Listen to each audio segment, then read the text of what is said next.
கடைசியாக ஒரு சம்பிரதாயபூர்வமான கேள்வியை கேட்கலாம் என்று நினைக்கிறேன்.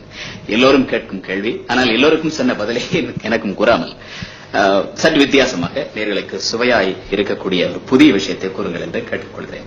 உங்களால் மறக்க முடியாத ஒரு சம்பவம். என்னால் மறக்க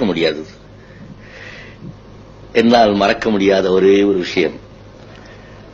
நான் உங்களுக்கு தெரியும், நான் பிலாங்ஸ் டு பெரியார். ஈவே ராமசாமி நாயக்கரிடம் மாணவனாக பயின்றவன். பிறகு அண்ணாவோடு வந்து அரசியலிலே கலந்தவன்.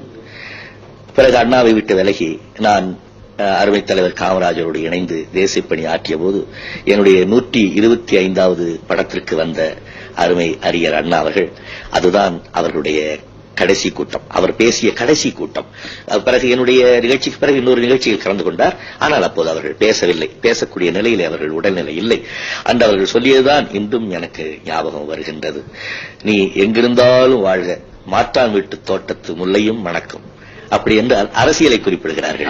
நான் வேறு இடத்திலே சார்ந்தவனாய் இருந்தாலும் அந்த பக்கத்து வீட்டு தோட்டத்துக்கு மனம் இருக்கிறது என்பதை எல்லோரும் ஒத்துக்கொள்ள வேண்டும் என்று அவர்களுடைய நண்பர்களுக்கு அறிவுரை ஆற்றினார், எல்லோர் முன்னிலையிலும்.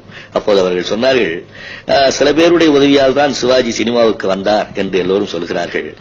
ஆனால் பல பேருடைய உதவி இல்லாவிட்டாலும் சில நாள் கழித்து வந்திருப்பார், அவருடைய முன்னேற்றத்தை யாரும் தடுக்க முடியாது என்று அழகாக அவர்களை சார்ந்திருக்கிறவர்கள் புரிந்து கொள்ள முடியாது சொன்னார்கள். அதைத்தான் இன்றும் நான் மறக்க முடியவில்லை.